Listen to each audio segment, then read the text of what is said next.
फातिमा की रानी माँ, प्रभु यीशु की माँ, आसरा तू ही है माँ।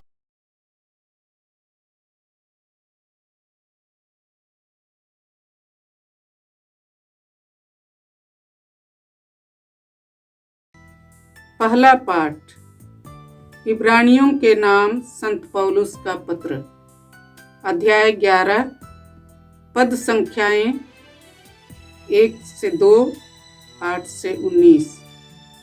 विश्वास उन बातों की स्थिर प्रतीक्षा है जिसकी हम आशा करते हैं, और उन वस्तुओं के अस्तित्व के विषय में दृढ़ धारणा है जिन्हें हम नहीं देखते।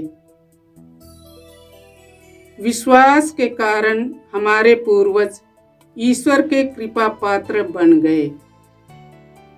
विश्वास के कारण इब्राहिम ने ईश्वर का बुलावा स्वीकार किया, और यह ना जानते हुए भी कि मैं कहाँ जा रहा हूँ, उसने उस देश के लिए प्रस्थान किया जिसका वह उत्तराधिकारी बनने वाला था। विश्वास के कारण वह परदेशी की तरह प्रतिज्ञात देश में बस गया, और वहां इसहाक तथा याकूब के साथ, जो एक प्रतिज्ञा के उत्तराधिकारी थे, तंबुओं में रहने लगा।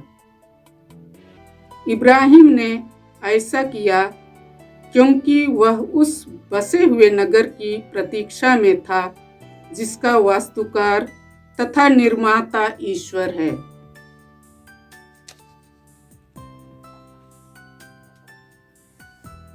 विश्वास के कारण ही सारा उम्र ढल जाने पर भी गर्भवती हो सकी, क्योंकि उसका विचार यह था कि जिसने प्रतिज्ञा की है वह सच्चा है, और इसलिए एक मरणासन व्यक्ति से वह संतति उत्पन्न हुई जो आकाश के तारों की तरह असंख्य है और सागर तट के बालू के कणों की तरह अगणित। प्रतिज्ञा का फल पाए बिना ये सब विश्वास करते हुए मर गए। उन्होंने उसे दूर से देखा और उसका स्वागत किया। वे अपने को पृथ्वी पर परदेशी तथा प्रवासी मानते थे। जो इस तरह की बातें कहते हैं, वे यह स्पष्ट कर देते हैं कि वे स्वदेश की खोज में लगे रहते हैं।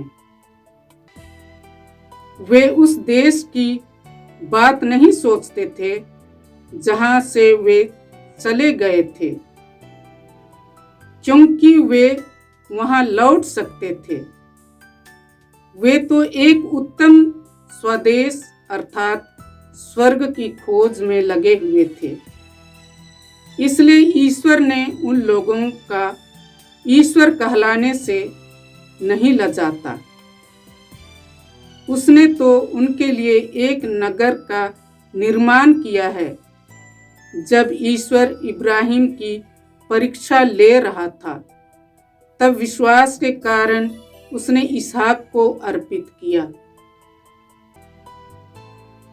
वह अपने एकलौते पुत्र को बलि चढ़ाने को तैयार हो गया था। यद्यपि उससे यह प्रतिज्ञा की गई थी कि इसहाक से तेरा वंश चलेगा। इसलिए इब्राहिम का विश्वास यह था कि ईश्वर मृतकों को भी जिला सकता है। इसलिए उसने अपने पुत्र को फिर से प्राप्त किया। यह भविष्य के लिए प्रतीक था। प्रभु की वाणी। ईश्वर को धन्यवाद।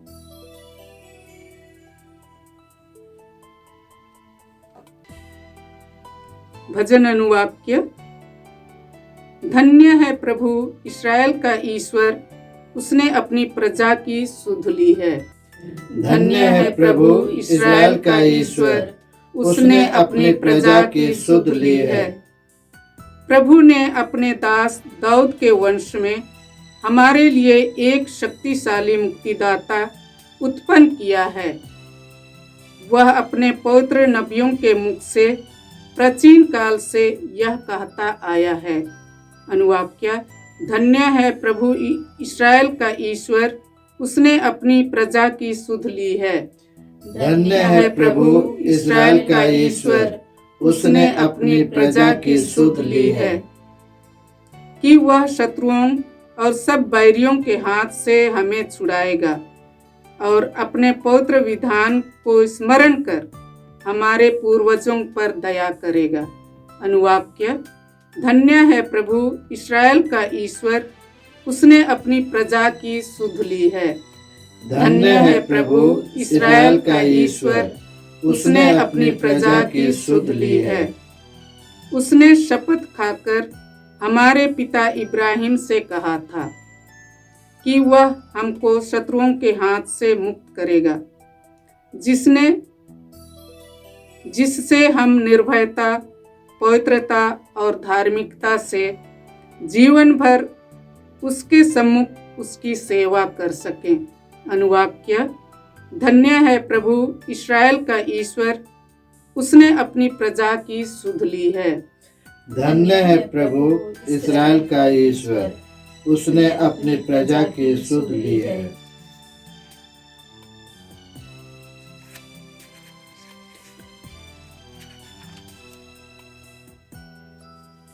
जय घोष। हालेलुया। ईश्वर ने संसार को इतना प्यार किया कि उसने उसके लिए अपने एकलौते पुत्र को अर्पित कर दिया, जिससे जो उसमें विश्वास करे वह अनंत जीवन प्राप्त करे। हालेलुया।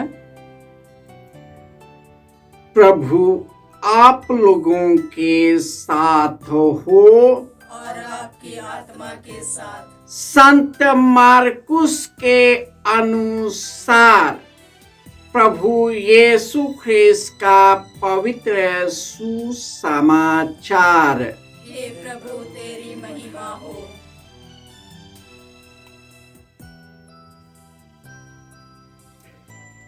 अध्याय 4 पद संख्याएं 35 से 40। उसी दिन संध्या हो जाने पर यीशु ने अपने शिष्यों से कहा, हम उस पार चले। लोगों को विदा करने के बाद शिष्य यीशु को उसी नाव पर ले गए जिस पर वह बैठे हुए थे। दूसरी नावें भी उनके साथ चली। उस समय एकाएक झंझावात उठा। लहरें इतने जोर से नाव से टकराने लगीं कि वह पानी से भरी जा रही थी। यीशु दुमपाल में तकिया लगाए सो रहे थे। शिष्यों ने उन्हें जगाकर कहा, गुरुवर, हम डूब रहे हैं, क्या आपको इसकी कोई चिंता नहीं? वह जग गए और उन्होंने वायु को डांटा और समुद्र से कहा, शांत हो जाओ, थम जाओ। वायु मंद हो गई और पूर्ण शांति छा गई। उन्होंने अपने शिष्यों से कहा, तुम लोग इस प्रकार क्यों डर जाते हो? क्या तुम्हें अब तक विश्वास नहीं है? उन पर भय छा गया और वे आपस में कहने लगे, आखिर यह कौन है? वायु और समुद्र भी इनकी आज्ञा मानते हैं। यह प्रभु का सुसमाचार है। हे क्रिस्त तेरी स्तुति हो। ख्रिस्त में प्यारे भाइयों और बहनों, सुक्ति ग्रंथ अध्याय 3 पद संख्या 25 में हम पढ़ते हैं कि तुम न अचानक आ पड़ने वाले आतंक से डरोगे, न दुश्मनों के आक्रमण से डरोगे, क्योंकि प्रभु तुम्हारा साथ देगा और हर जाल से तेरी रक्षा करेगा। यही कारण है कि आज के पहले पाठ में इब्राहिम का ईश्वर में पूर्ण आस्था उन्हें अपने जगह को छोड़ने के लिए उन्हें स्वतंत्र करता है। विश्वास के कारण ही वह परदेशी के समान वह उस प्रतिज्ञात देश में भटकता रहा जिसे ईश्वर ने उसे देने की प्रतिज्ञा की थी। विश्वास के कारण ही उन्होंने उस बात पर विश्वास किया कि तुम्हारे पुत्र होंगे। विश्वास के कारण ही उन्होंने अपने इकलौते पुत्र इसहाक को बलिदान देने से नहीं हिचका। और विश्वास उस बातों की स्थिर प्रतीक्षा है जिस पर हम आस्था रखते हैं। यीशु लोगों को उपदेश देने के बाद वे अपने शिष्यों के साथ नाव पर चढ़ गए और वे उपदेश देते हुए, ईश्वर का वचन सुनाते हुए वे गहरी नींद में सो गए। और ऐसा हुआ, अचानक झंझावत हो उठा, समुद्र में लहरें उठने लगी और नाव डूबने डूबने को हो गया। सभी शिष्य डर के मारे थरथरा गए। तब उन्होंने यीशु को जगाया। यीशु ने वायु को डांटा और वायु थम गई। और उन्होंने यह कहते हुए आश्चर्यचकित हो गए कि यह कौन है कि वायु ही इनकी आज्ञा मानती है।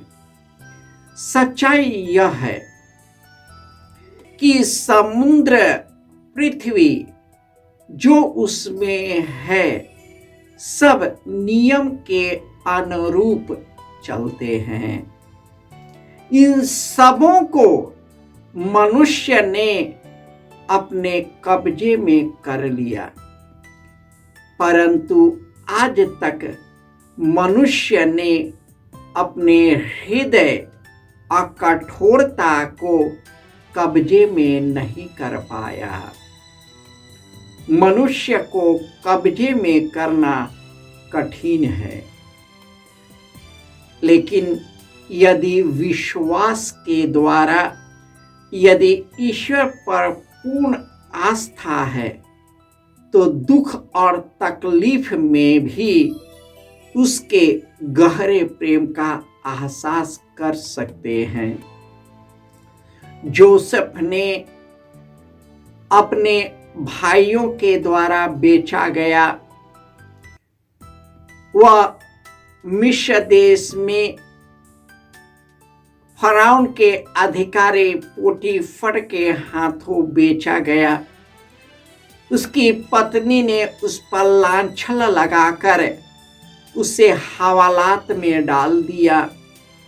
फिर भी वचन में लिखा है, ईश्वर की कृपा दृष्टि उस पर बनी हुई थी। उसी प्रकार हम देखते हैं कि जितने भी नबी हैं उनके जिंदगी में दुख तकलीफ आया, लेकिन वह ईश्वर पर भरोसा करते हुए उनके विश्वास में वे अपना प्राण दे बैठे।